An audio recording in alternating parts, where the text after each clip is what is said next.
This episode is brought to you by PS Kitchen, located at 246 West 48th Street, right in between Times Square and Hell's Kitchen in Manhattan.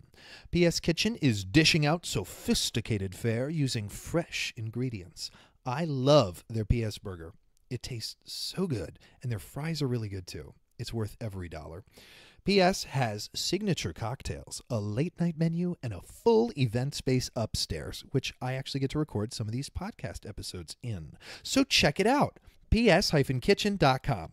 They also serve brunch, which is as good as dinner, I imagine. I haven't had it yet, but I'm going to have to check it out real soon. And if all of this doesn't sound amazing enough already, they're open for lunch, brunch, and dinner until 11 p.m. Sunday to Wednesday and until 2 a.m. Thursday, Friday, and Saturday. It's plant-based, and all profits go to charity. And the owners are really nice, too. So check them out, ps-kitchen.com. Good morning, Vietnam! But it ain't about how hard you hit. It's about how hard you can get hit and keep moving forward. To infinity and beyond! Some people without brains do an awful lot of talking, don't they? It's classified. You talking to me? I could tell you, but then I'd have to kill you. I can't lie! Expecto Patronum! Entertainment X. You never know what you're gonna get. My next guest is Abena Mensah-Bonsu. We talk about a lot. As per usual with these episodes, we discuss self-awareness and how that leads to self-consciousness, or, well, how the both are intertwined. We talk about her first performance. It's an adorable story. We discuss trust. We talk about the language of how we speak to ourselves. And she also shares a great story at the beginning of this episode of her trip to Africa. So I hope you enjoy this episode and keep on keeping on. Ladies and gentlemen, boys and girls, we are back with another episode of Entertainment X, and today with me is Abena Mensah-Bonsu. Hey. Abena, thank you for doing this. Thank you for asking me. Yes. It's so funny. We saw each other like 2 weeks ago, and I was like, I'm doing this podcast. You should be on it.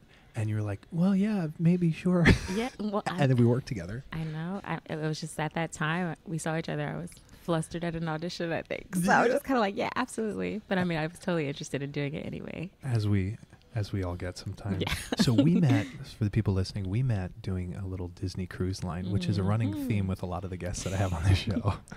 I'm pulling them all from the same family. Everyone's a star.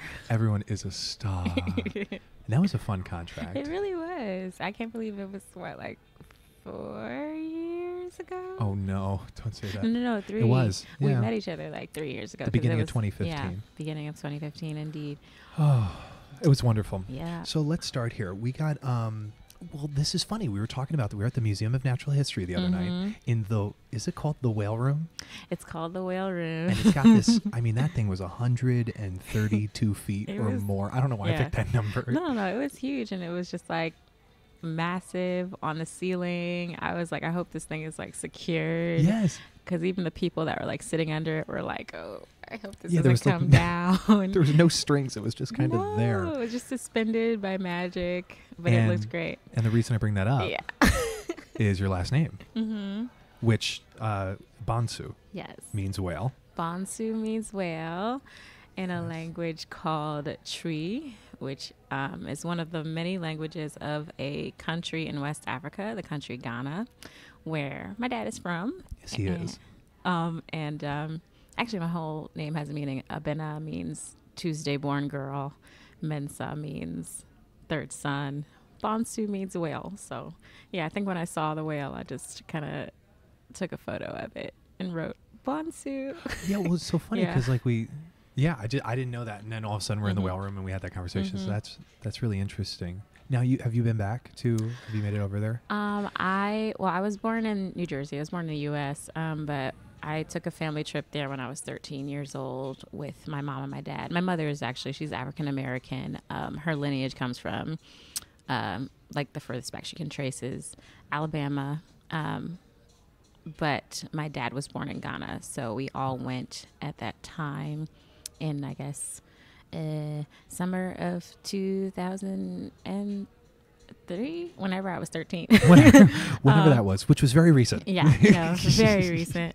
And yeah, I got to go there for the first time and just see where my dad was born and like where half of me comes from, and actually meet a whole bunch of family that I didn't know I had, and just see the beauty and the splendor of the land, and totally get to see that it's the opposite of whatever outside Western view there is of it.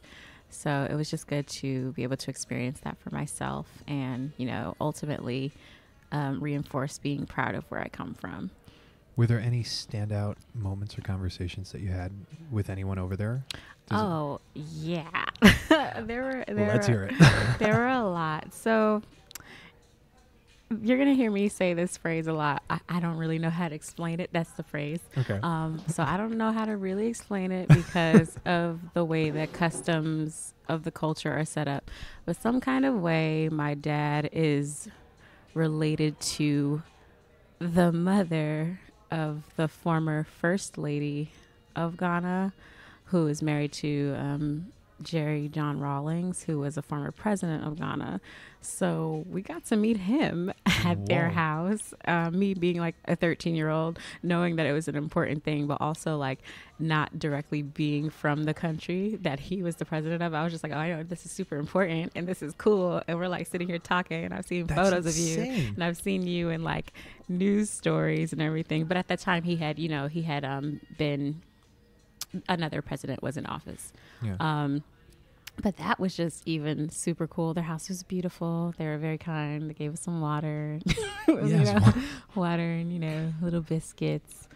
That was cool. Go ahead. What were you going to say? No, I was just going to say, were there any conversations there that you had with the former president? Listen, man, I was like a shy 13-year-old girl. Yeah. I was quiet. My dad, me and my mom were actually very quiet because my mom's pretty shy too. But also, my dad was mainly the one that was having the conversations because they were for the most part speaking in English, but also speaking in Twi, which I'm not fluent in. So it's not something that I could ever take part in comfortably. But from what we did talk about, they were just like, are you enjoying Ghana? And the city we were in is called, just shaking the head. The city we were in is called Accra, which is the capital of Ghana. And that's where they live also. So I was just kind of like, I'm enjoying my time here. It's my first time. I'm in the house of a former president, Yeah, as you do when you go there. How long were you there? We were there for a whole month. Oh, so you got the lay of the land. A whole entire month. And it was like, looking back on it, it was really great. But like I said, at the time, I was just this 13-year-old shy girl. Yeah. And while I do have, other siblings, I have half siblings, because of our age gaps, I kind of grew up as an only child. I was the only child in the house, so I always grew up very close to my parents. So it was just like the three of us out there all the time together. And while I was meeting cousins and stuff, I was still kind of like, I don't really have anything to do. Like I'm just kind of going around and meeting all this family, and I'm like the one that's like, hey, I'm the kid, I'm the youth here. So it was. There were moments where I was, bored. Yeah.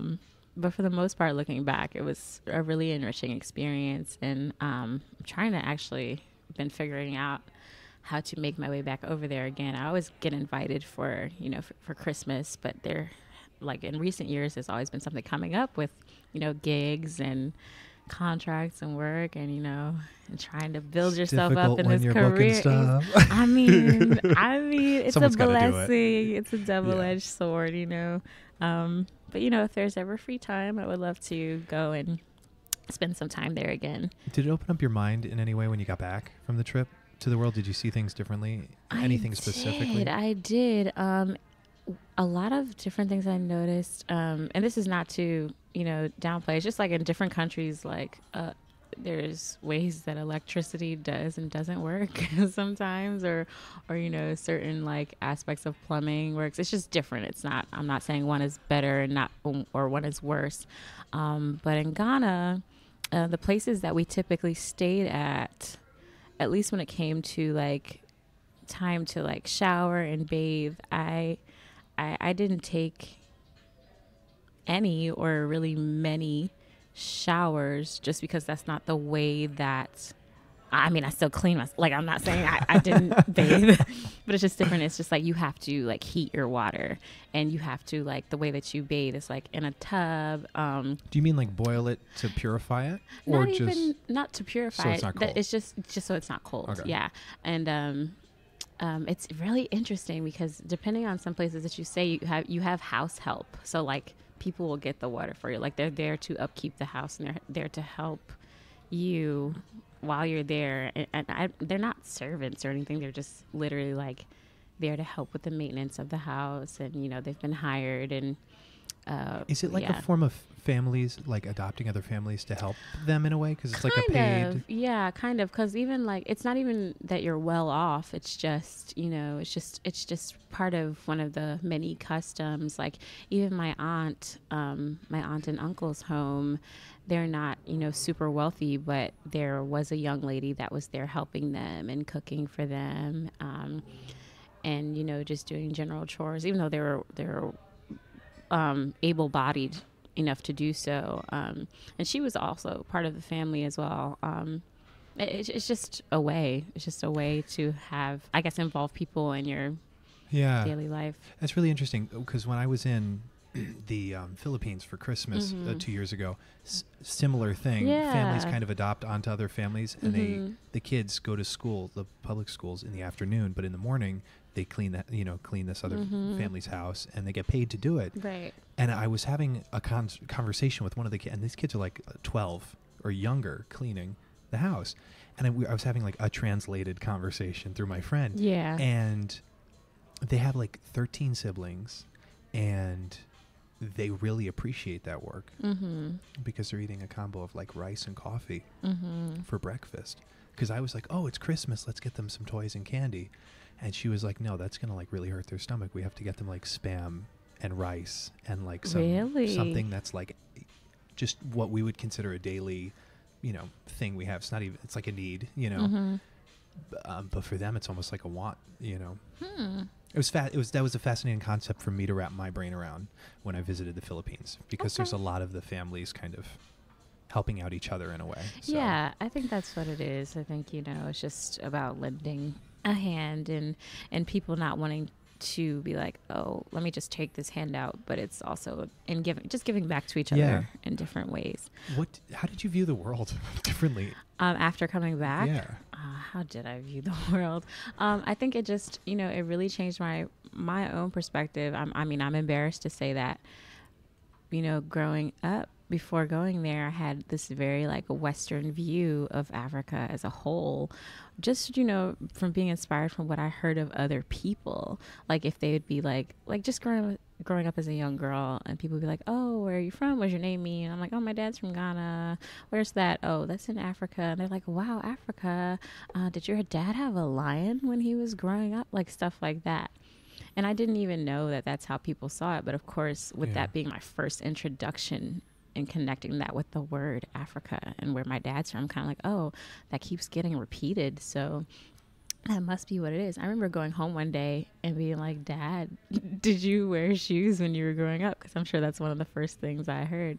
And he kind of looked at me and was like, oh, these Americans. Like he didn't even like he was just like, you're listening to these Americans too much. And then I was like, well, what about like the animals? Like, were they just like around you guys?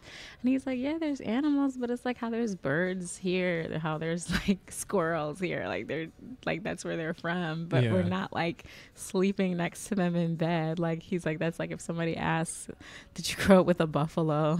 And then so that shaped that informed my view when I was younger, to even just, while I couldn't fully express what the feeling was, it formed my view to be like, oh yeah, well, there are kind of these unfair comparisons for whatever reason. And then when I did go there, I'm like, oh, there are cities, and this metropolitan area is great, and there's clubs, and there's roads, and there's the beach that's beautiful, like more than I've ever seen. And like, yes, there are the slums and bad areas just like there are here. Right, and here in this,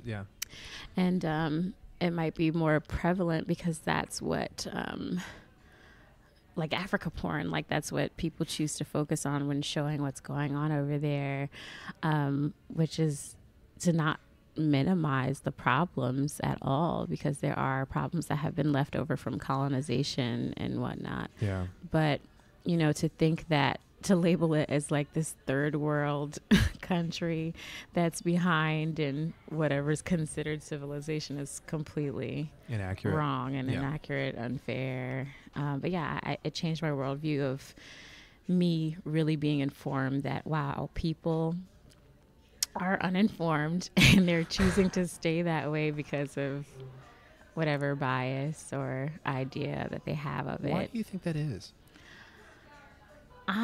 It goes back to, like I said, colonization. I'm sorry. Let me clarify ahead. my question. Sure. Why do you think people here are choosing to stay uninformed and Because not educate themselves in the world's, other cultures? right, I think, and even saying that, I think it's changed drastically in the past couple of years, where people are like, oh, this is a wrong way to think about things, let me educate myself about it.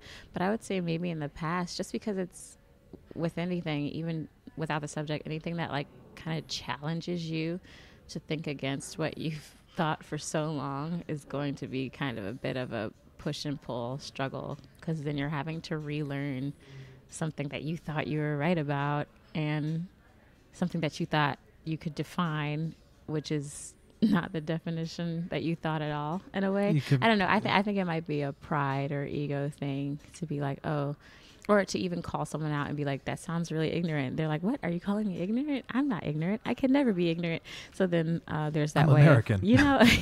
or whatever it is. Yeah. So it's, I think it's a lot of relearning and unlearning things, which can be a process and a lesson in itself. Have you had to do that? Absolutely. Yeah. I had to do that.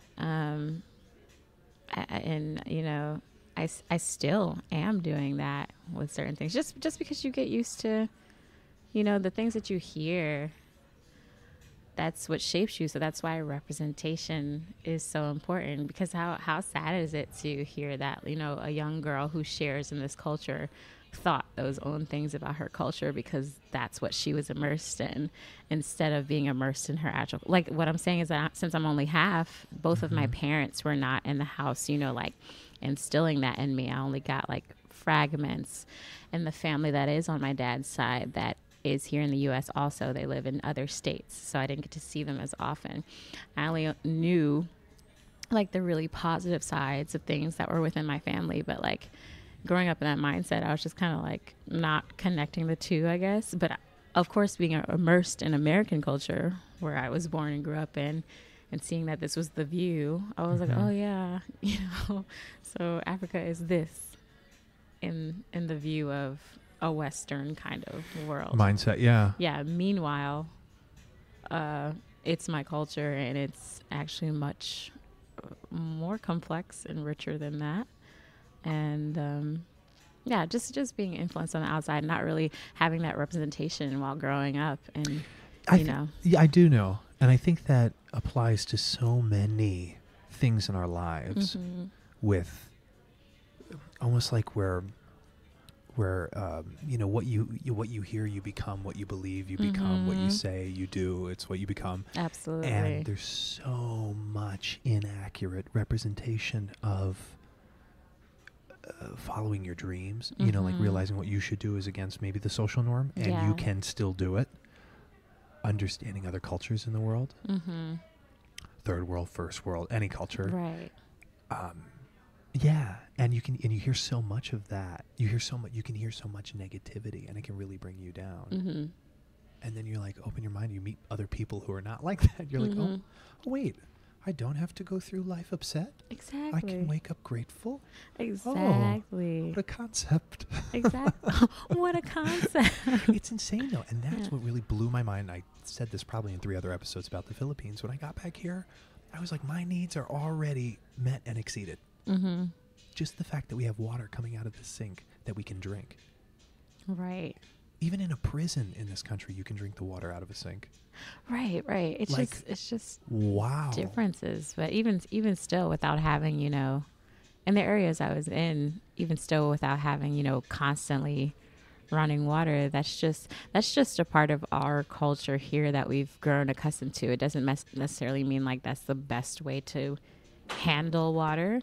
It's just the way that we do it here. But over there, if that's something that you grew up in, like the way that you grew up and the way that they handle flowing water, then that would be completely normal to you as well. One is not better than the other. One is not worse than the other. It's just different ways of doing life, things in life, in my eyes.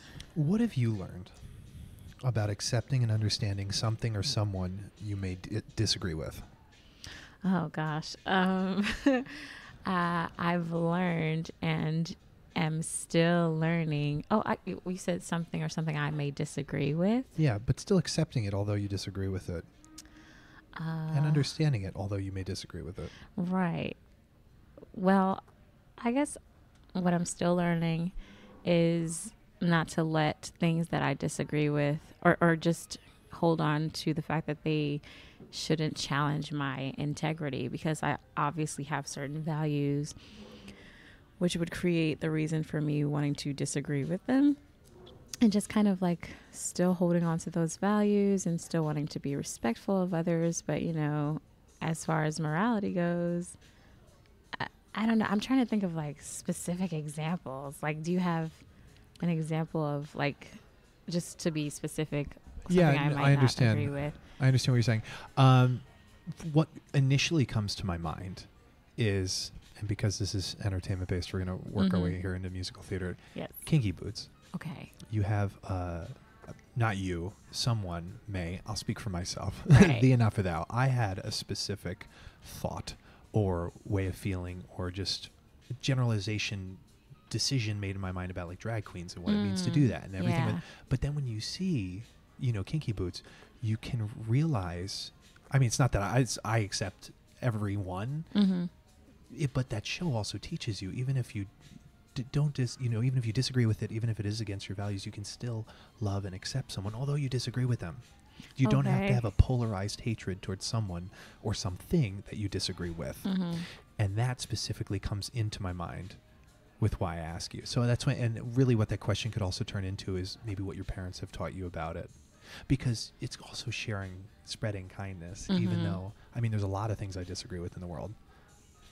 I don't think I would ever disrespectfully speak to someone, though, although I disagree with what you're saying, Abena, but I'm not going to disrespect you. Yeah. I think verbal communication. That's what I was about to say. I think my key anchor word would be anchor, not anchor, like angry. Angry. My key anchor word would be respect above all, because, you're not going to, someone sees something a certain way because of their values, and you're not going to change someone's mind in like a day. That's why I honestly refrain from a lot of like Facebook disagreements or arguments, even though they're good to get a dialogue started.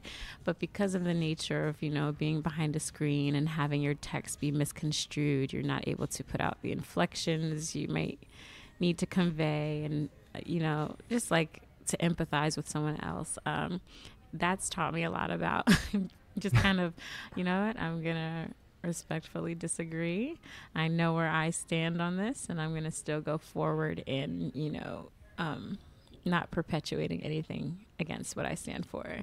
And even in my head, I'm like, I'll pray for them, but and leave them over there while you do. Because I can't, if someone is determined not to change, you can't even change people. Like, people have to make that decision themselves. Yeah, I'm always going to try and respect everyone as long as they're not hurting anyone else. But if it's something that comes down to like morality and hurting another, hurting another like living creature at all, I'm like, no, this is wrong. This is going to stop. And this is how I'm going to, do my best in working towards stopping it. Because at that point, it's like you're causing pain or harm, danger, there's no leeway for that. Yeah, it takes a turn for the worse. It needs to be nixed. Mm-hmm. What have your parents taught you about respect? My parents, growing up, I think I was always very self-aware, which led to me being very... Which is very important. Yeah. Which also kind of led to me being self-conscious about making sure that I didn't really offend a lot of people. And I don't think that was their intention. Like, that's just how I turned out. But they taught me a lot about respect as far as, respecting other people's time, other people's space.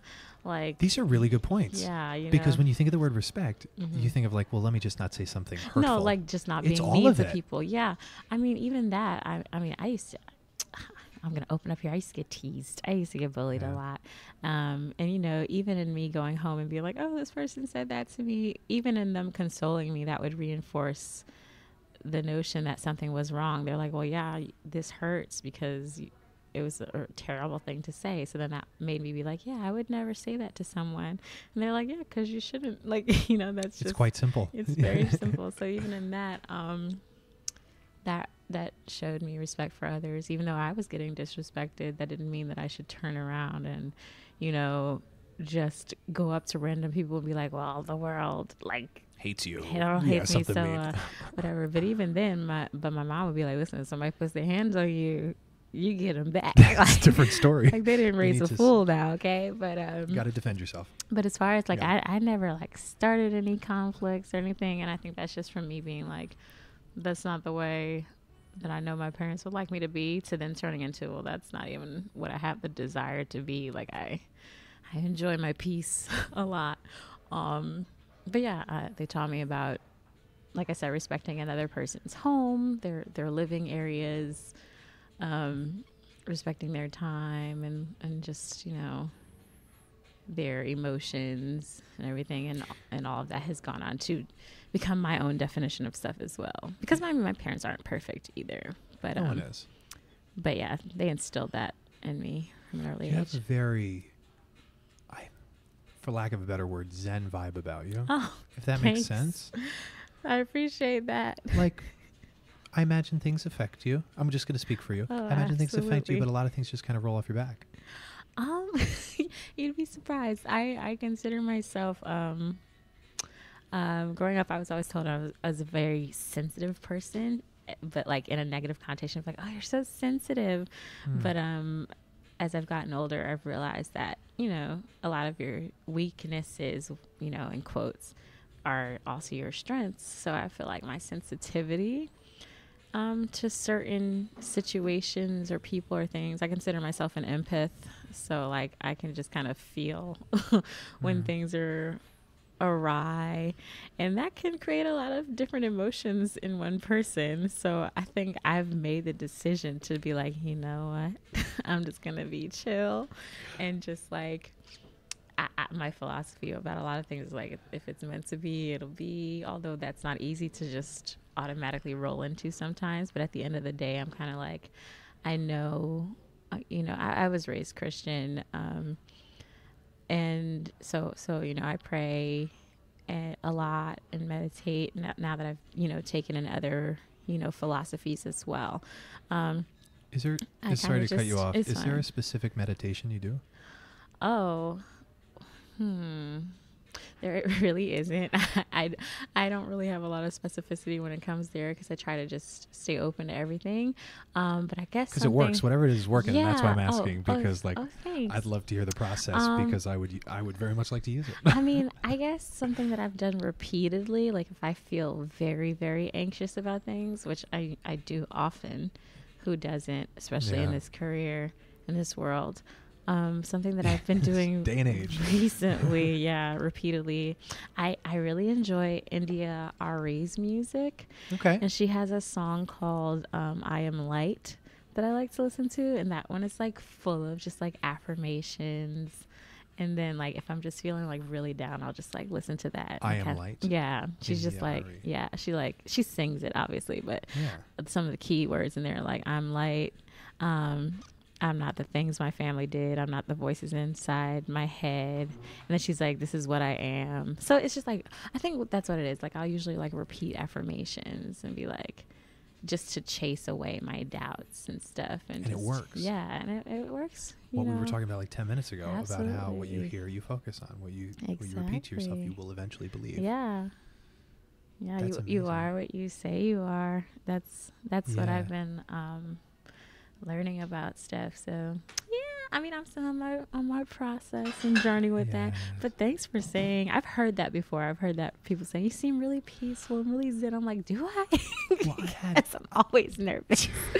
I had the other day. I was talking to Nakia, first episode, Yes. episode 001, and we were discussing. She was saying to me, after that episode, she was saying, "Don't let anyone steal your energy." Yes, come on, Nakia. Which Shout is out, such, girl. Yeah, shout out, Nakia Tanasia Peterkin. Yes, And come on with a middle name. it's never been. She should go by that. I think it's a great middle name. But anyway, I Yes. digress. She said that. She said that to me. Don't let anyone steal your energy. And I was like, that's so interesting how often I do. And what I mean by that, for anyone listening, is that you're having a fine day. You go into a room somewhere or an appointment or something, and someone starts complaining to you or something, and you start to feel yourself get worked up. And I'm like, oh, wait a second. Just because you're going through that does not mean that I need to. Yeah, you don't have And to I take that noticed on. I noticed that a lot with you. That's where the whole Zen thing comes from, because there can be chaos around Abena, and she is just this my center gosh. pole of energy that's just like, people can run circles around me. I'm not moving. Thank you. Because the I love it. opposite would be if I while out. That would just be like, have you seen Moana? Yes. Okay, I would be Yes. like Tafiti, destroying the planet, Just just tearing everything up. But no, I try, I strive to be the complete opposite of that. I strive to be very peaceful, even though things are not always peaceful. We get inside. stressed. You know, Things happen. that's normal. We're human. That's life. You're doing a great job. Oh well, thank you. Hey, of course. So are you. Oh, well, thanks, darling. Okay, so let's jump back to, we were talking about your childhood a little bit earlier. Yeah. What is your first memory of performing, or what was your first show or Oh goodness. song? Where were you? What was that? My first memory of a successful performance, or I mean, just your any first. performance? Let's talk about it. So, like I said, I grew up Christian. That was mainly because of my grandmother, who since she's passed away when I was 11.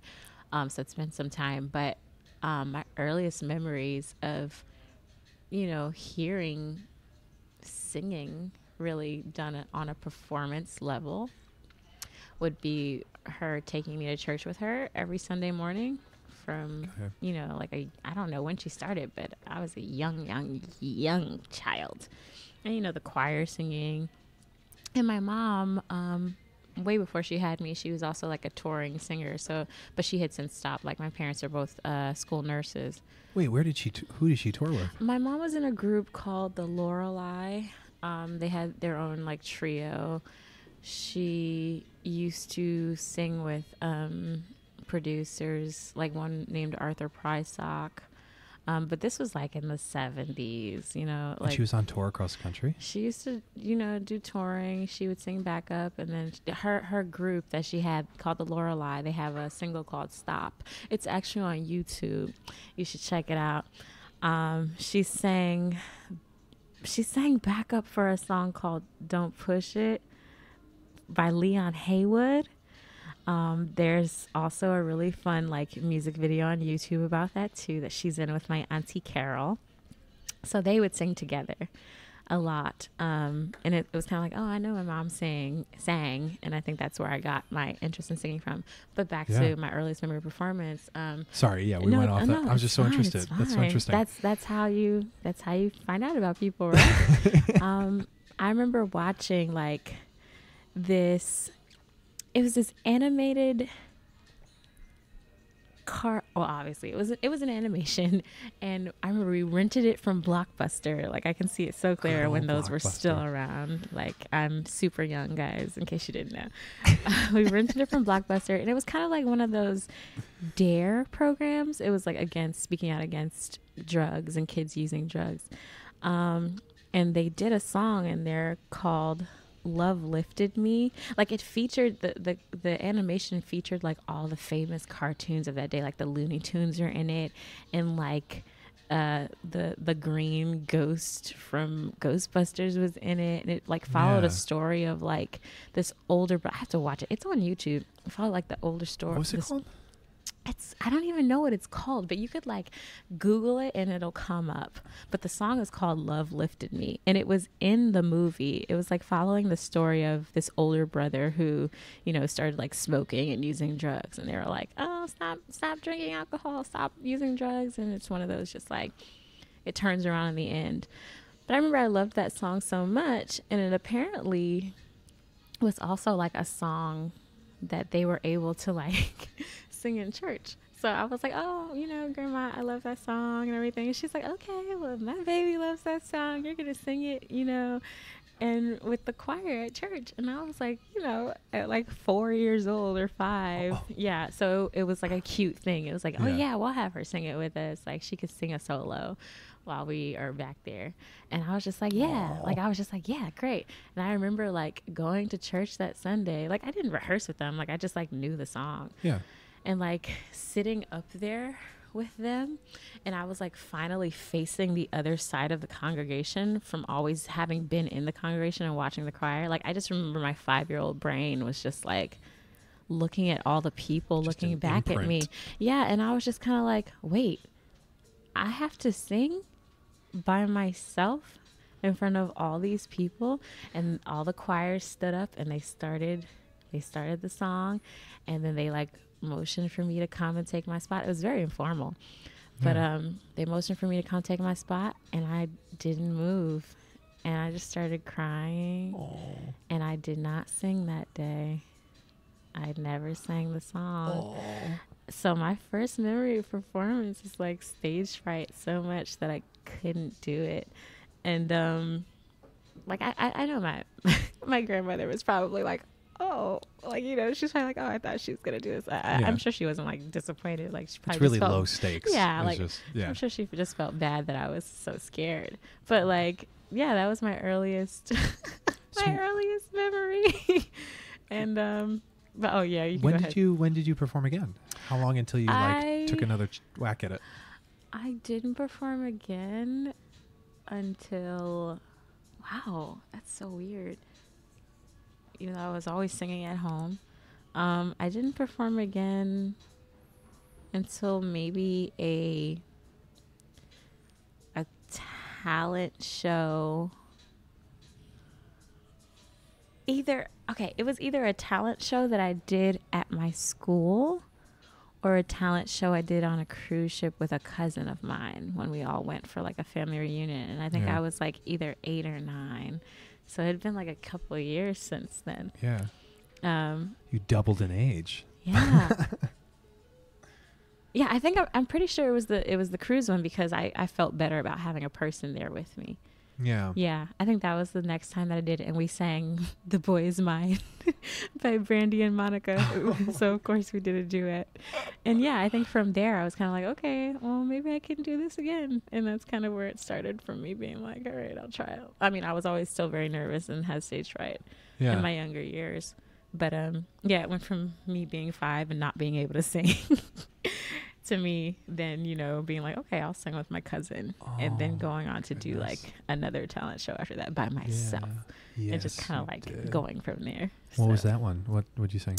I sang "When You Believe" by myself. Like, I did a song that was supposed to be a duet. I did yourself. both parts. Yes, you did. Yes, you did. I did both parts also at like age 8 or 9. Yes, you did. So What is so then I imagine you started theater at a younger age. nope. Or you didn't do Wait, so when did you start theater? I didn't become interested in theater until I was like a junior in high school. What show?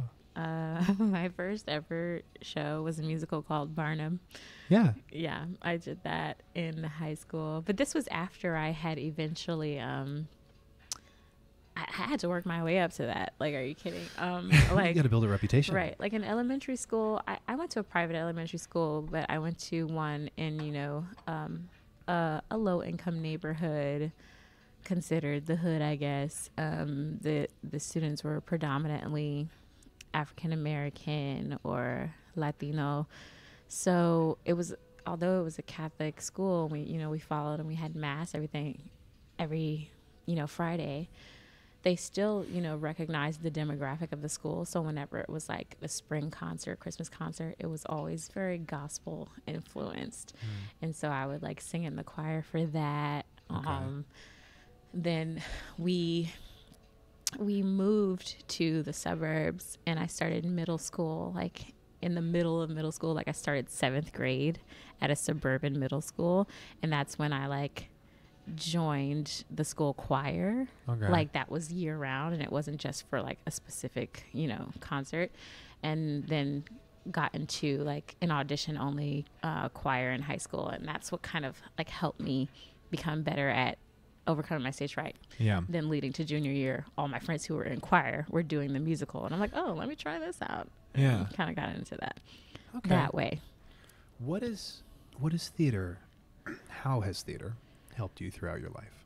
Oh my goodness. It's helped me just by seeing, different mindsets and introducing me really to storytelling, and kind of bringing me back to myself. I didn't realize that I was actually interested in theater at like a younger age than I realized. Like I kind of always loved watching my videotape of The Wiz, and I also loved watching the TV presentation of Cinderella, Yeah. which was not the Julie Andrews one. It's another version that's a TV presentation. I always forget the actors' names, though. I'm terrible. But yeah, I remember watching that all the time. What do you remember? Like the year it was done? It was like also done in the 50s. Yeah. Yeah. I think I know which one you're talking the about. princess had like darker hair. I think I know exactly what you're talking I about. haven't seen it in years, but like I used to always watch that and The Mhm. Wiz and loved it. And then later on when I started doing more musicals, I was like, I've always been into musicals, but it just wasn't like Didn't realize. cultivated. Yeah. It just wasn't cultivated in me. So it's just taught me different forms of storytelling and learning and communicating, and also just getting prior to that I didn't really speak too much in public, and like I wasn't super comfortable with it. And even just through speaking through maybe another character's voice in my early years of doing theater, it made me become more comfortable. Like, oh, well, this is not that much different from just speaking as myself. Yeah. So yeah, it's helped me to grow a lot and just inform me of other ways of life and other trains of thought, which to somebody like me who values, listening to other people a lot. Those are the ways that it helps me to listen and learn. So yeah. Okay. That's fine. Yeah. I have another question for you here. I'm not sure if we want to go which route we want to head here. That's the best part about these things. We can go in any direction. So I love it. Ask away.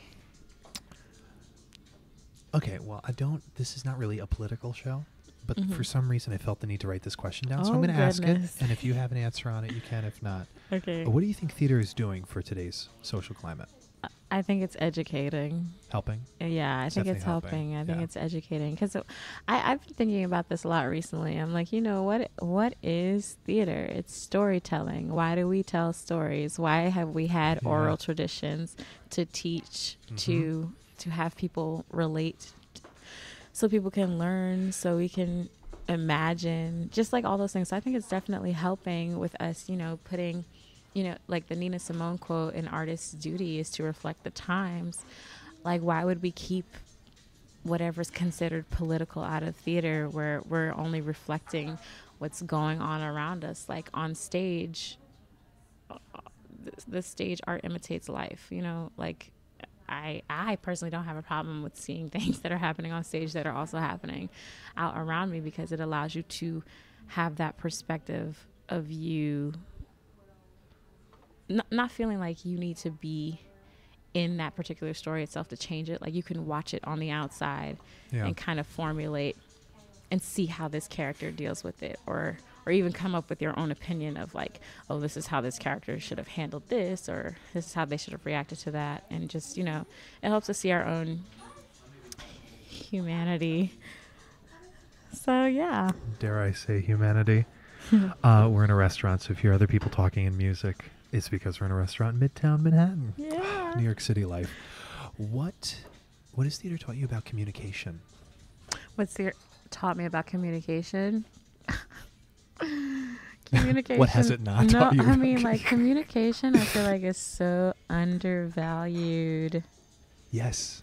It's so. It really is. It's really undervalued. Because even as we're talking to each other, not us right now, but when you have like those random passing conversations, how you doing? Oh, good. Okay, you too.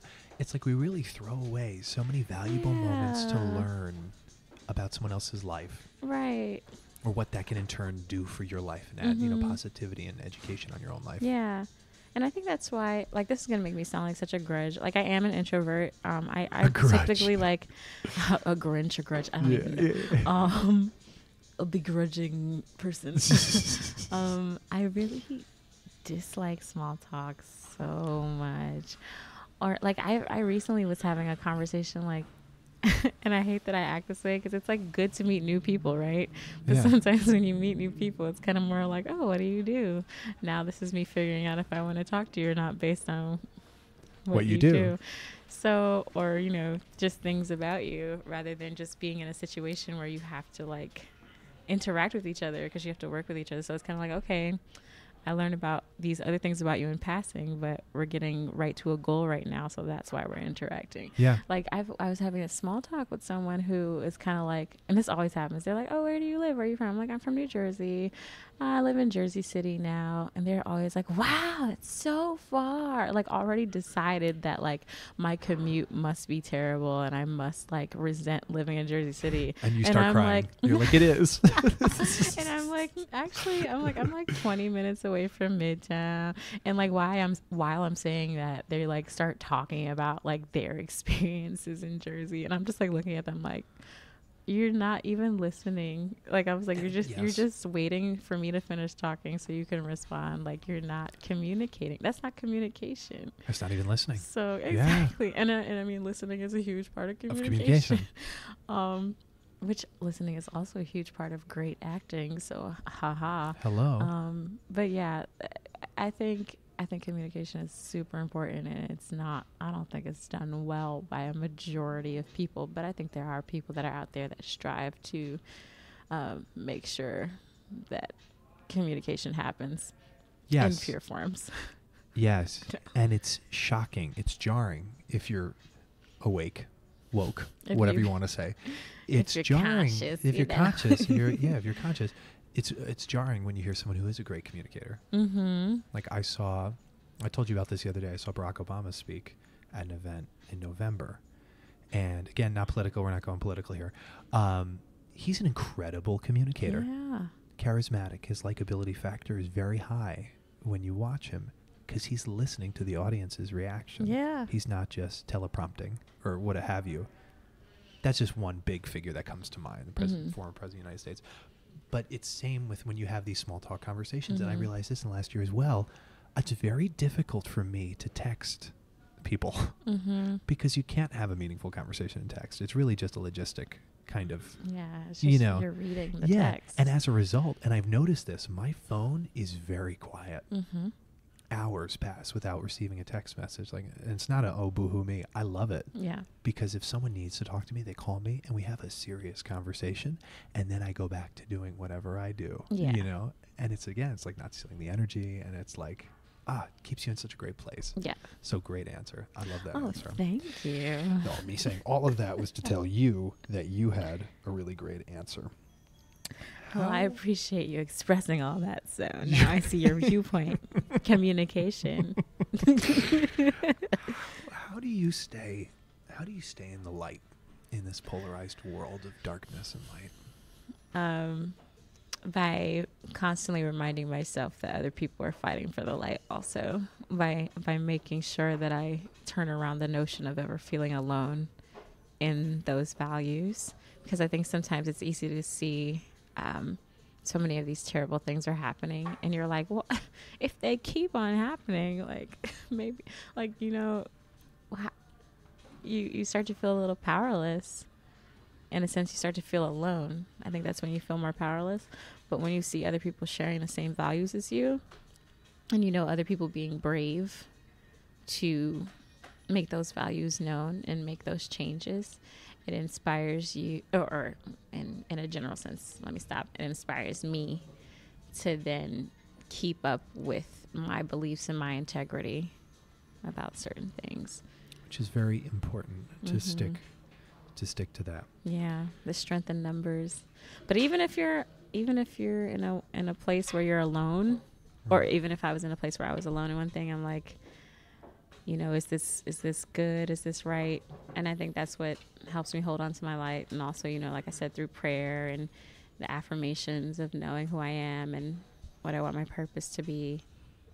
You know, you just kind of, my biggest thing is just always knowing who you are and not letting other people tell you who you are.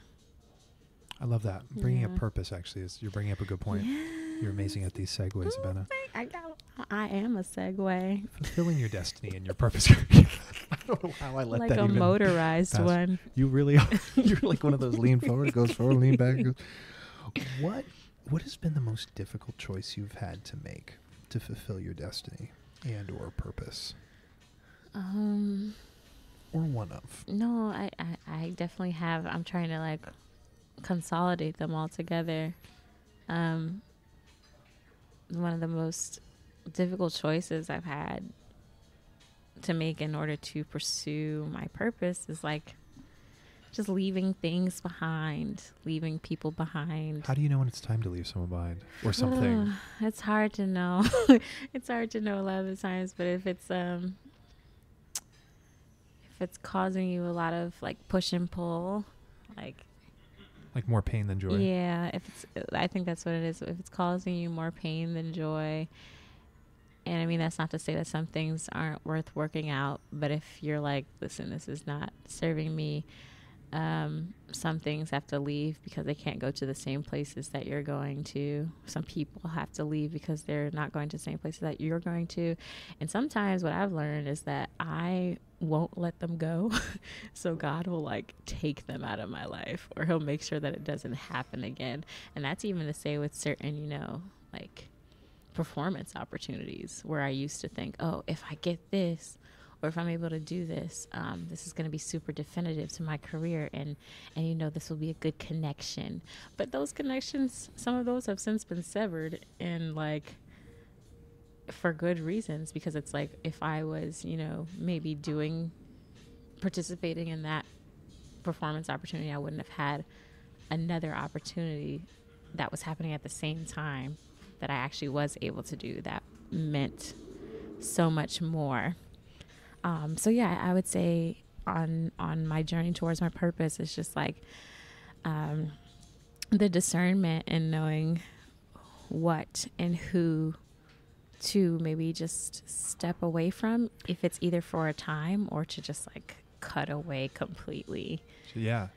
You brought up a good point of you and God just take someone out of your life. Yeah. You know, if you're not going to make the decision, a higher power does it. Yeah. And that's just, you know, it's just meant to be. How do you see that and realize that? Well, like, where do you decide, like, okay, where do you give that power?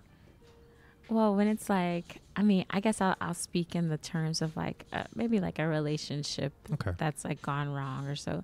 I guess when it seems like you've done like everything you could do, like you've exhausted all of your resources as far as, okay, well, if we do this, it'll be great. Or if I act this way, or if I'm understanding this way, it's like, no, you've done everything you can do, but it's like, it's still like, no, goodbye. Like this person is not supposed, like they might have like, and that's not to say like to use people or anything, like that's not what I'm saying. Like, yeah.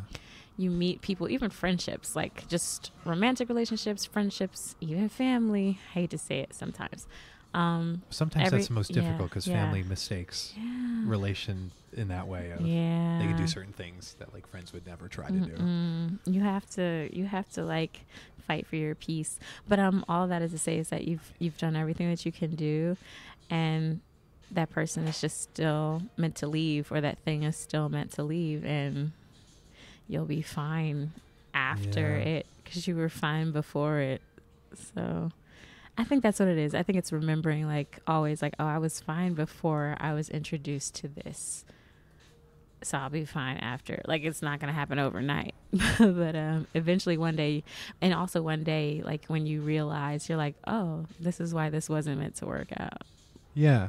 You know? Sometimes you don't even see the fruits of your labor or someone else's labor. It happens like either a month later, it can happen a year later, where you can like look back and be like, I understand now. Makes sense, yeah. So, you know, that's happened to me a lot though. 'Cause like I said, I'm somebody who's really into communication and like trying to, I guess, fix things and just make things, and wanting to fight for my peace. I'm also like wanting to fight for general peace, where I'm like, okay, well, this will make it better, but it still ends up leaving. So I'm just like, okay, it was meant to. It was meant to. You know? I surrender it. Right, exactly. It's like I surrender it. Yeah. Okay.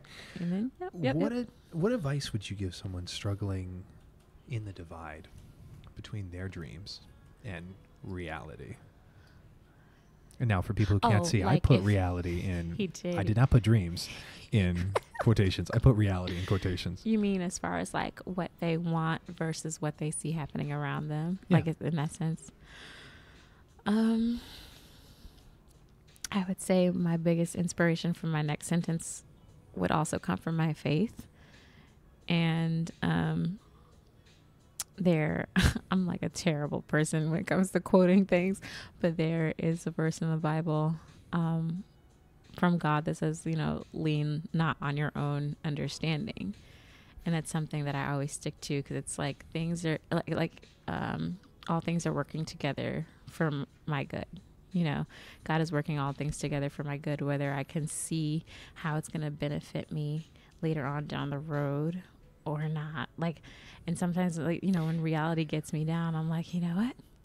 This really sucks right now, but it's not meant to hurt me. Yeah. And I think that's what I always hold on to. I'm like, as long as I know that this is not meant to harm me and this is not meant to hurt me, I just know that something good is coming on the other side of it. I think I just try and stay optimistic in that way.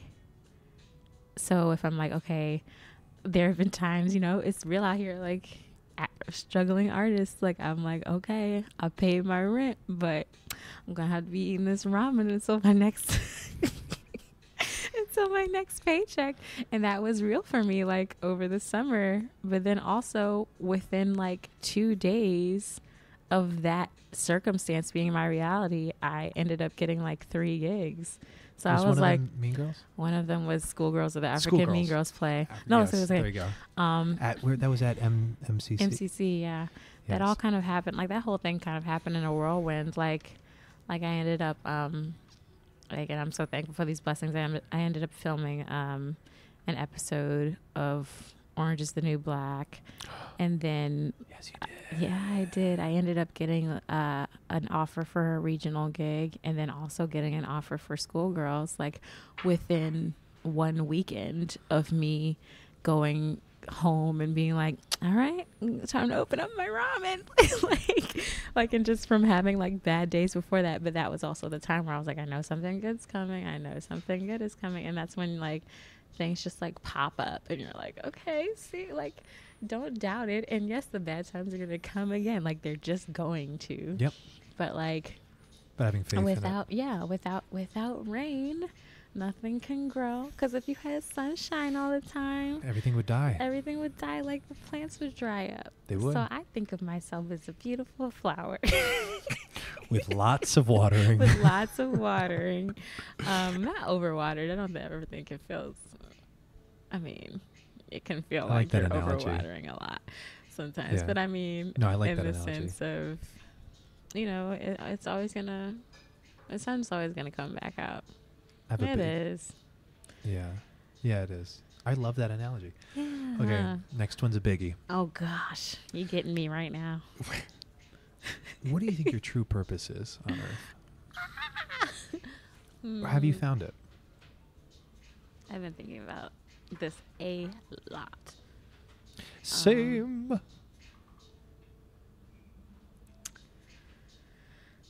Just from, I think my answer is going to be inspired by just like the circumstances of the world. I think my purpose is to just be a light. You are. To be as much as of a light as I possibly can be. There are some days where I'm not going to feel like being that. But then I'll be reminded of what my purpose is and how other people's light has meant so much to me in my dark times. And knowing that if I can provide that same sense of relief or feeling for anyone, I think that would be pushing me to achieve that goal, that purpose. So yeah, I think my purpose is to be a light as much as I can be, whether it's a low light one day or super bright light another day. Yeah, but to still provide some type of glow, or someone doesn't feel like they're completely in the dark. Yeah, that's how I feel. Part of that vibe I was saying about you earlier that I perceive from you is I perceive a very, very bright light. Thanks, that comes from you, and I do. I mean that. There's an interview, and I don't want to deviate too long. It's fine. But I feel the need to share this. There was a flight from, I think it was like Taipei to New York. Mm-hmm. Now this is something from Oprah. I'm taking this from a conversation Oprah had with a survivor of a plane crash. Wow. There's a flight from Taipei to New York, and there was over 100 souls on board, and I think 82 perished. And she had one of the survivors on her show. It was a storm, and they were landing on the wrong runway in the wrong direction. And this passenger said when they crashed, he looked back, and he saw the passengers in their seats buckled up, and it looked like Dante's Inferno. And he said he could see these beams of light leaving their body. And he said he wasn't religious, and he doesn't believe that he lived because he believes in God or any of that. He said that some of the lights were brighter than others. And from that moment, he made a decision to kind of live his life, to make his light extremely bright on this earth. To see that light leave someone's body and be dim and not be very bright. Took a lot, from him and when he saw that. So I want to say your light is very bright. Oh, well. But that story popped into my head because I do believe, I personally believe in that. Everyone has a light, and you don't want to live your life on a dimmer switch. Yeah, you have days. You have days, but absolutely. some people go through their entire life. Yeah, which is why it's important for, To self-care and being a light, having other lights around you, knowing who you are. So yeah, I think that's the purpose. You can always come back to that and center yourself in some type of way. You can. Do you have a story of fear in your life and how you dealt with it? Or just how you deal with fear? Yeah, I'll talk about how I deal with fear. I have lots of stories of fear in my life. This morning. Not to make anyone feel bad for me. That's just how it is sometimes.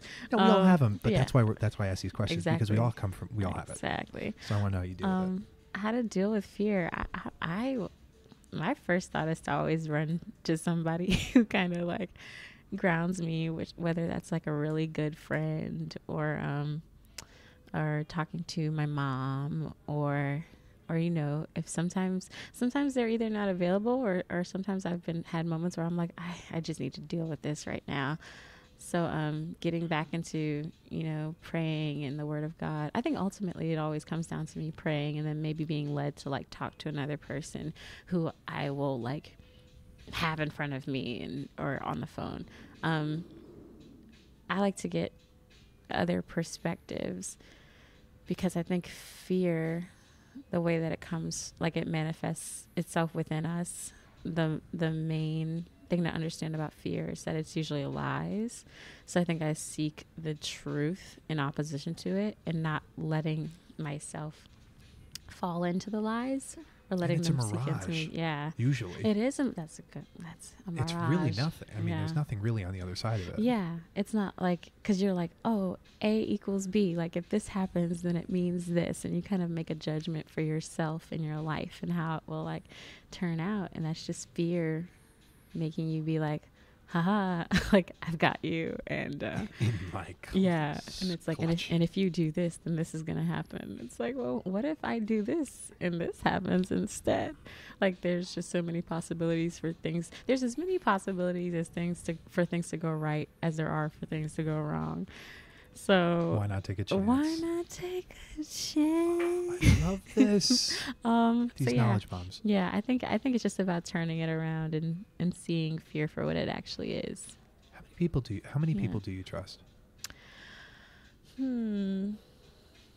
Like really, really trust. I'm lucky to say it's like more than 5 people, but it's definitely not like more than 10. Okay. There's layers of trust, you know. There's some people I trust like on a surface level. There are some people I don't trust at all. You're not one of those people. Not trust me. Oh, trust me. Oh, trust me when I say that.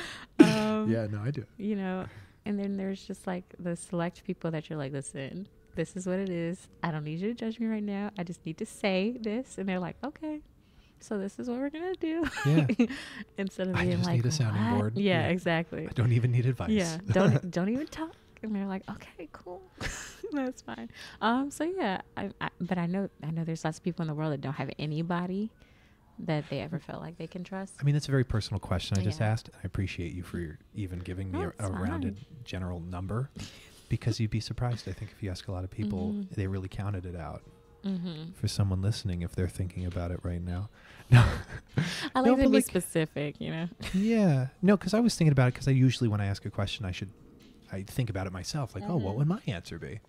How can you ask a I was just question? about to say, what about you? Oh, no. You're getting interviewed I did on say- your podcast. I know I did. You're the first person to do that. Yeah. I'd say it's 1, 2, 3,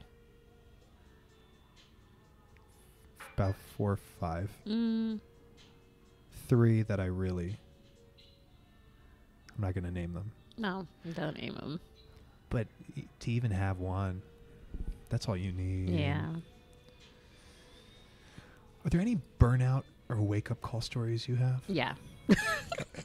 Are there any burnout or wake-up call stories you have that you are willing to share? Sure. Yeah, I definitely have at least 3, but there's one that I can definitely share, and it involves like, do you want to hear the whole stuff? Like, what do you want to hear? Like condensed, kind of just. Yeah, I mean enough points that of it, enough of the story where you had your wake up call. You know, so Oh. whatever those core details are of it that kind of brought you to a wake up call or a burnout where you're like, I got to change something. Oh, sure, absolutely. I think it came from, okay, so you and I did Disney. Yep. And for anyone listening, this will be news to you, but I'm sure Clay knows I had a difficult time during that process without getting into too much detail. And I came to the realization that I probably would not be returning to work as a performer on the ship. And after I came back from that contract, I know it's getting a little long. After I came back from that contract, I ended up being back in New Jersey for a bit, where I'm from. Ultimately moved to Brooklyn with another friend, and had gotten back on the audition grind. I booked a gig that involved me getting offered my equity card, which I felt like it was kind of early for me to take, but also, wanted to take it just because why not? Yeah. So, it's kind of like reaching out to different people, trying to see what their thoughts were, any advice that they might have had for people who did have their cards. And it was like kind of like a mixed number. I got some, hell yeah, you should take it. Some that were like, oh, it's your decision. And some that were straight up like, no, and this is why you shouldn't take it.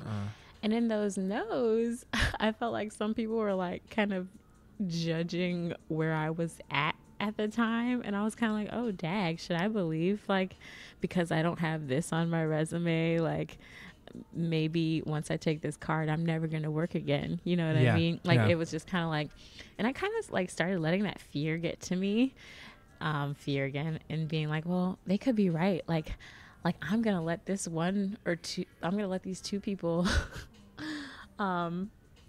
make this diagnosis about like my future career, and they know nothing about me, or they know nothing about what the future holds for anyone. But I was kind of like, yeah, they're absolutely right, so I'm not going to take this card.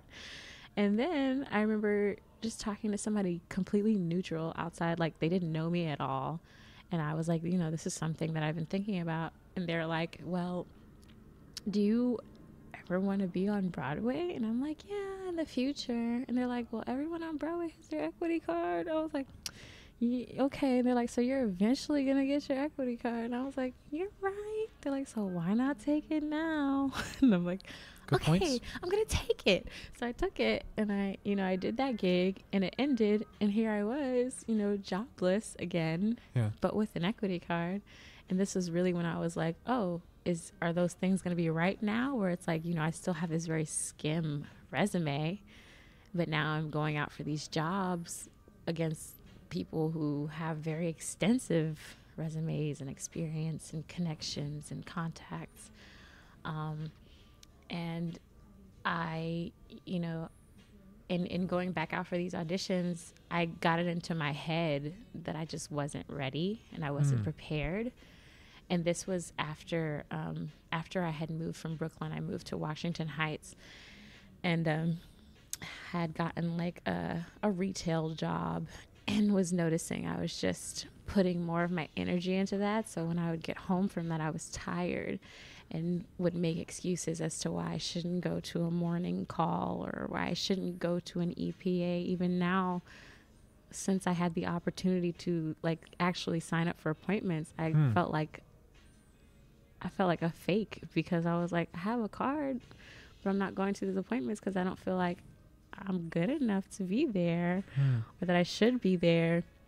And I'm feeling like lazy, and I'm just like, I'm tired. Like, I'm like, why go all the way downtown just to not get something? Like, I was just kind of like already telling myself I wasn't gonna get it. So I'm like, well, I should just stay home and rest so I can go do my other things and then be at work tonight. Like I started just becoming more about making money to survive rather than being in New York for this reason, to go to auditions and like build my career that way. So I did decide to like take a hiatus just because I wasn't feeling right about it. So for a couple of months, I just wasn't auditioning for anything at all. And I was just kind of like going to work, coming home, kind of, just existing. Yeah. And then I had gotten like a job as a camp counselor for a performing arts camp at a school that I had attended for performing arts. And it was like, while I was doing that, and all the students were like high school students, so they were like asking us, they're like, oh, you went to this school, like how did you feel about this class? And I'm like, these people are like there's really no difference between me and them and like what they're seeking and what they're seeking to learn. And I'm like, I really just need to like relearn some things, because it shouldn't stop, like learning should never stop. And I think that was it. I just lost my motivation to kind of be like, well, if I don't feel like I'm prepared, maybe I should just like go back to class, or take a class, like not even just like enroll in a program. So I think I was just like in being able to sit in on their classes, I was able to just like reignite my enjoyment of things. Like I just wasn't enjoying stuff before. And as soon as I realized that that's all it was, and just like keeping yourself fresh, not even making the goal to be like, oh, now I have this equity card, so what equity contract can I get? Like from turning that, like from that being my goal, into now just turning it back to like, my only competition is myself, and how can I make myself better? And I'm not meant to get every job, because not every job is meant for me. Like my worth isn't in if I booked something or not, or if I work, because at that time, like from graduating school, I had gotten a regional gig, and then I got Disney, and then I got the tour that I did. So I was like, oh, I'm kind of working back to back, but I'm like, it's been a couple of months.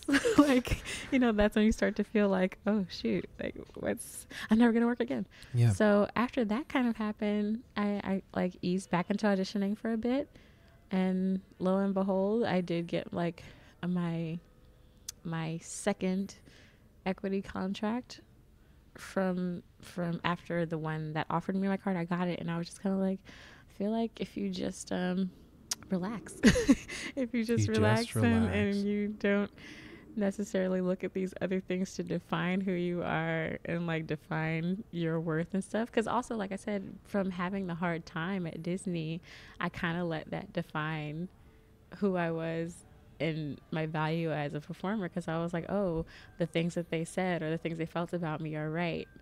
And I think I kind of felt like I had to prove it, that they were wrong. Yeah. And that stress was getting to me. So I was like looking at things like a watched pot never boils. So I was kind of like, where's my next gig? So I can prove to myself and to them that I'm not terrible, you know? And then when that, like I said, when that wasn't happening, I was just kind of like, I'm taking a break. Like, so I think my big wake up call was to just not do it for anybody else, or not do it for how you think it's going to look on paper or how you think it's going to look to other people. Like, I think I was embarrassed to kind of be like, well, if I don't have a job right away, how will that make me seem To others. Yeah. So Which doesn't really matter at all. It doesn't matter at all. But after having gone through something where somebody ultimately like, well, I don't know what the word is. Somebody kind of challenges you about your talent or something. Self-worth. Which was tied to my self-worth at the time. Yeah. It made me be like, well, I have to prove this. I just have to prove myself. Isn't that fascinating? Where focus goes, energy flows. Mm-hmm. And regardless of the stories you're being told by other people about you got it, you got it, you got it, you got this, you got that, if you focus on one thing, whatever it is, your energy will go there. So if you focus on like, this is where I'm headed, these are the goals I have in sight, they will appear. And you're going to say, oh my God, look at all these coincidences. They're not coincidences. You have spoken them, affirmed them in your life. You have brought them into your life because you're putting out, like anytime you're in a room and you hear blah, blah, blah, blah, blah, Abena, blah, blah, blah, blah, blah, because you know your name. So you hear your name. You literally, it's what's important to you. You are reticular activation, I think is the term, a little scientific thing. And I brought this up in another episode where literally you focus on what's important to you. So if you go to bed every night and repeat, I'm going to be on Broadway, I'm going to be on Broadway, or I'm going to get this contract, or I'm going to get this, repeat that to yourself, it will happen. Yeah. Because you will start to see opportunities subconsciously because that's what you're focusing on. Yeah.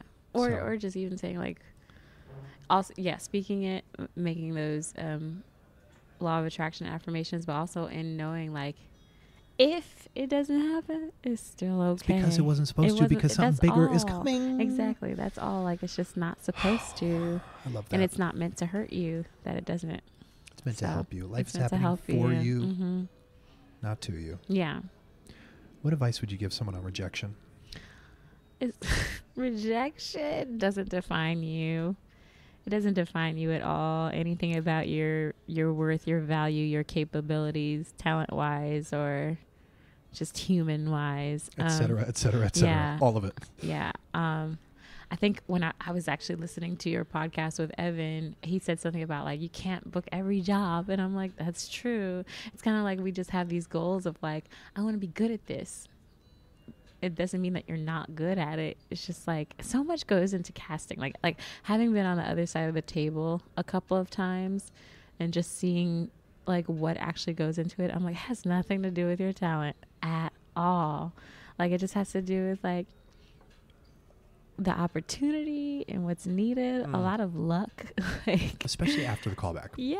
Because the audition is to see if you have talent. The callback is to see where you fit. Yeah. Within the rejection is not, I would say the rejection is not a rejection of you. It's just Yeah. You're still on your way to finding the team that works for you, not the other way around. I think it's Yeah. about not seeing it the other way around, like not being like, oh, I'm good for this. Oh, they didn't think I was good for this, but seeing it as like, okay, this wasn't good for me, and then you find something that is good for you.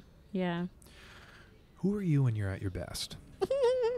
When I'm at my best, I'm like. That was a great laugh. Yeah. That was a really great laugh. Thanks. When I'm at my best, I'm like really supportive. I'm really open. I think I'm really peaceful when I'm at my best, and I'm able to, kind of help others to rest in that peace or find it for themselves. I'm also at my best. I'm really, organized, organized and focused. What do you? But I mean, it's a journey. Some days I'm at my best, some days I'm not at my best. But I think even that is a journey in itself. Like, it's just gonna ebb and flow. So, so I try also at my best. I also try not to be super judgmental of myself. So, yeah. Which is difficult and could be more difficult than being judgmental of others, because it's easy to be judgmental of other people. It's not you. But when you're trying not to judge yourself, that's when it's like, oh, well, this is difficult because it's me and I'm doing it. I'm speaking it. Yeah. What's a third person that comes to mind when you hear the word successful? And I asked this question. I'm going to help her out for some thinking time while I explain why I asked this question. Because usually I ask, who is the first person that comes to mind? And usually it's like Steve Jobs, Elon Musk, Oprah Winfrey. And then the second one could be mom, dad. And then it's usually that third or fourth person that we remember from, I don't know, anywhere in life. Like a particular person? You want to know? If it can be who or what. Oh, what? So yeah, if you have a particular person, just feel free. But if it's something, it's really whatever sparks in your mind first. It's more of something for me. Let's hear it.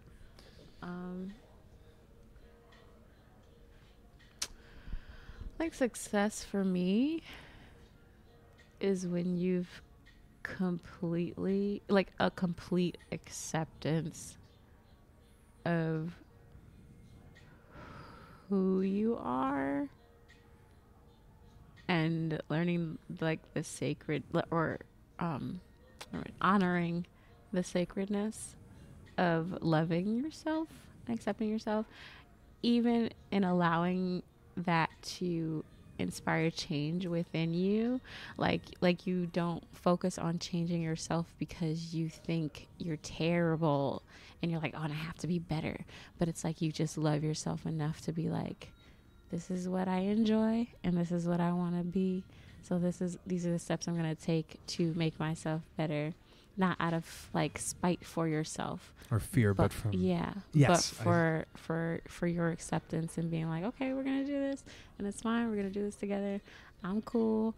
I might not be the nicest person or the best person today, but I deserve to have this improvement or whatever. So I think that's when you're truly successful, is when you become friends with yourself. I think that as cheesy as that sounds, but I think that's a problem for a lot of people. It's like we're not trying to be friends with ourselves, and we're trying to run from the things we think are imperfect. Even if somebody is like, oh, this person's a narcissist and they clearly think too much about themselves, I would think it's the opposite, because they're trying to they're trying to force, I guess, their power in a world. I think we can all think of at least one person who is this way.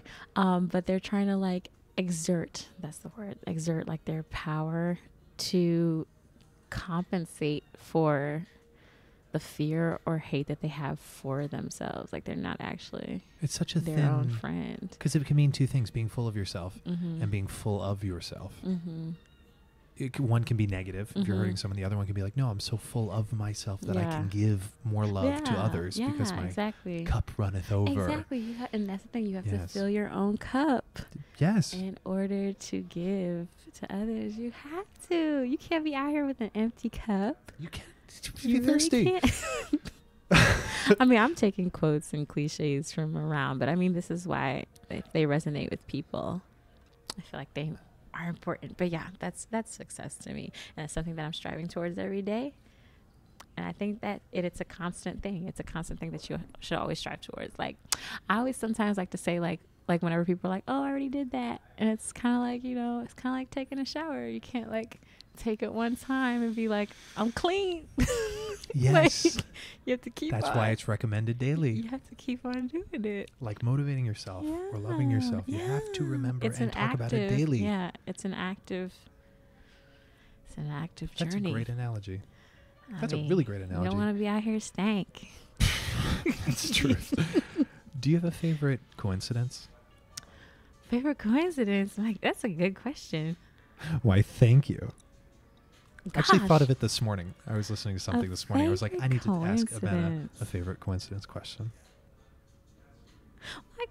I guess my favorite coincidence, my most tangible one right now would be running into you at the studio, and then the coincidence of working together. You can't make this stuff up. Yeah. Out of all the jobs in the city. Yeah, working together, our side hustle. Yes. Working We that don't have to event. say anything Nope, more. we don't have to say it. But we ended up working together. We're not strippers together or anything. It's nothing like that. We're not going to. That's all. It's just that. It was an event, It was a regular event A regular event. at the Museum of Natural History. So there we go. Now we have a better idea of We what were that being was. very helpful. We were being very helpful. Yep, that's what I love it. Now people are going to be like, what do they do at the Museum of Natural History? We were lights. We were lights. At the museum. We were definitely. It was so dark in But there. yeah, just the fact that I was able to run into you, and like you said Yes. at the beginning, you asked me about appearing on your wonderful podcast, and then we got to work together, and I wasn't even aware that We work for the same company. We're going to, yeah, exactly. So yeah, that's like one of my favorite coincidences, because I think this is like even getting to talk about things out loud. They're out loud. They're great reminders for me as well, of just like, remembering why you're here, and also being able to just like help out, because I think this is a great initiative for you. Well, thank you. So I'm very honored that you wanted me to be a part of it. So thanks. Yeah, that's my favorite coincidence. Oh, you're so kind. How do you view happiness? Happiness, I don't think it's something that needs to be constant. Interesting. Yeah, I think it's that same kind of thing. Like it comes and goes in order to let you know that it's here. Otherwise, I feel like you would take it for granted. Yeah. Yeah. Okay. Mm-hmm. Do you have a favorite failure? A favorite failure story? Yeah. Mm-hmm. I feel it. Do you have a favorite failure story that you're willing to share? I got to get specific with these questions for Abena. And let me think. Am I willing? Because you'll see my face. Like, you guys can't see it, but like he'll ask a question and I'll like recall it in my mind, and I'm like, oh yeah. Am I willing to share it? Yeah. I mean, I'll share it. I mean, we don't want to, Yeah, I'm trying to the figure dates, out. times, places, and people's names I'm can trying be to figure excluded. out how not to be specific enough, but also how to be able to convey my emotions about it. Yeah, my favorite failure story, I guess, would be I have two. Dang, which one is the better one to share? Yeah, I guess in the context, because this is about performing arts.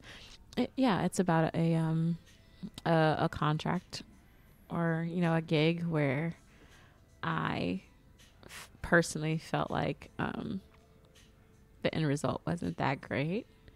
But if it had been really good, I probably would have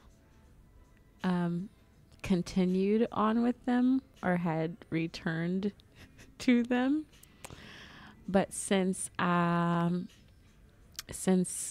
whatever was considered to be my failure led to ultimately, a rejection from them, which would be, considered an embarrassment or whatever, it led me to then be able to pursue other things that I feel have been more fruitful or have helped me to grow. So I think that has been a favorite failure of mine. Like it's just been it's allowed me to be present in other situations where I wouldn't have been able to be present in. Isn't that so interesting? Because in the moment, something can be so embarrassing, yet teach you so much, and then open you up to so many future opportunities. And you so just you're have like, no idea what's waiting for you. You're like, okay, I'm listening, universe. Yeah. Because you never know. If it was a success, you wouldn't have done X, Y, and Z here in Midtown. Exactly. Okay. So yeah, that's it. When you lose focus, how do you get back on track? When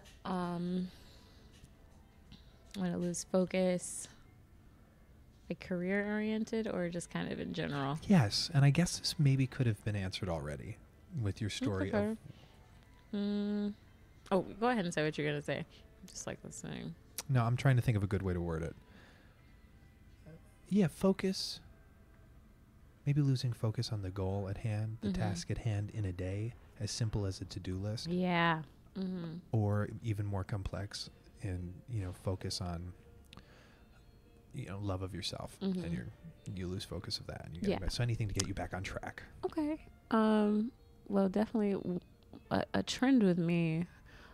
Whenever I do lose focus, which can be frequently, my first step tends to be like beating myself up about losing the focus.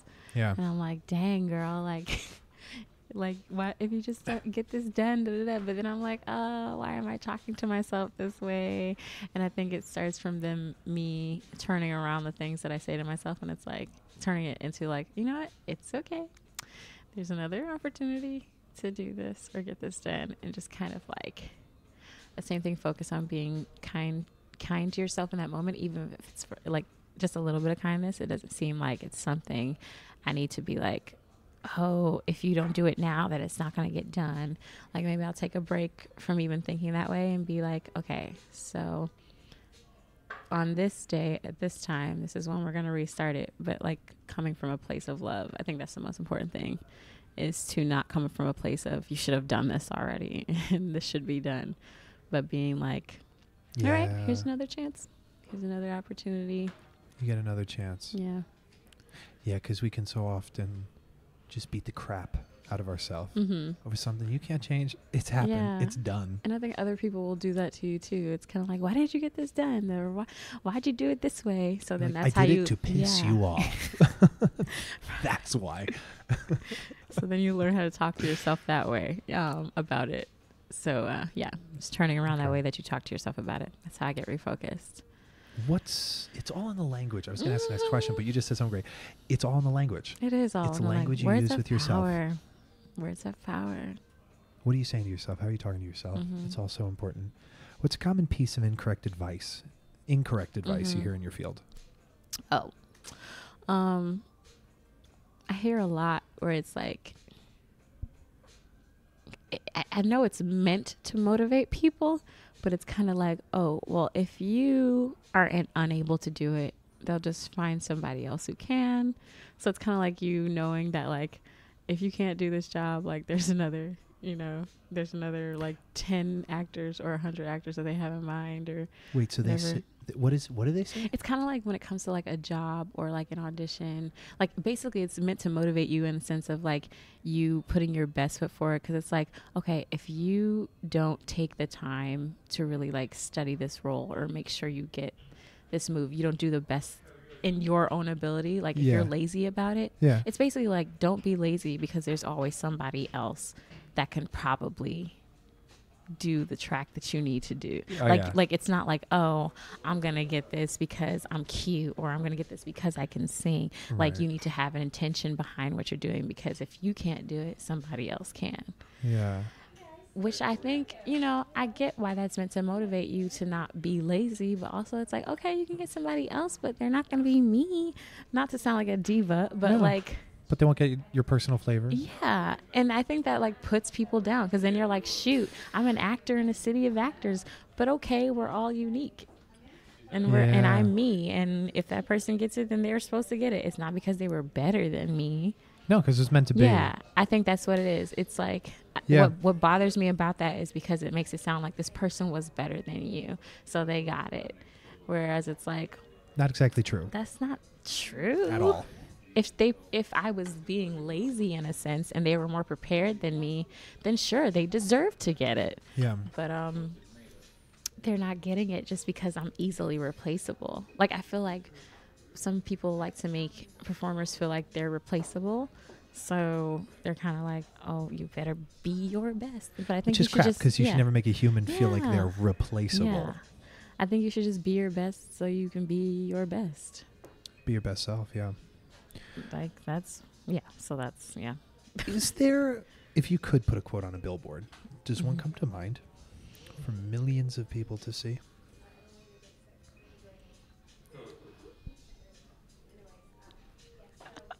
I'm sorry I'm taking such a long pause. That's okay. I could put a quote on a billboard. We can listen to these other people's conversation. Is there anything that comes to mind? Oh, yeah, it does. I make it work. Make it work. I know that's already like Tim Gunn's quote, but like that's how I think about stuff. It's like, if something goes wrong, make it work. Just make it work. It doesn't have to work out the way that you thought it was going to, or the way that you think is the best way to make it work, but just make it work. I like that. I like that. Tim Gunn From Project Runway. Yes. Okay. Usually Just like, familiar. make it work. Make it work. Or something. I like Unless that. I'm misquoting him. I feel like it came from him, though. He probably did. Yeah. Make it work. I love that. Yeah. Abena, Collect. our time is coming to an end. Oh, my gosh. Thank you for doing this. Thank you for having me. This was such an informative conversation. I mean, I'm glad you thought so. Sometimes I think I don't have a lot to express, but You got stop that. You got tons. No, this is so great. I mean, Thank these are so you. many valid points about humanity that you made. That sounds so deep. That's Thank so you. true. Oh. Where can we find you? On Instagram, Twitter, what have you? Oh What my are the platforms goodness. you're on? I am on Instagram. My Instagram handle is at a.bonsu, which is spelled B as in boy, O-N-S like Sally, U. There you go. I just so you know, I spelled my last name for you the way I spell it on the phone all the time. Oh, okay. I have to say, this letter like this. You know. say B and they're like C? Yeah. C? Or I'll be like M like Michael. Yeah. Because, I mean, it's hard to hear on the phone sometimes. But yeah, It is. that's my Instagram. I also have a website that has, a contact box if anybody wants to say hi. Hello. It's Abena, CMB, which is my first name. It's spelled ABENA.CMB.com.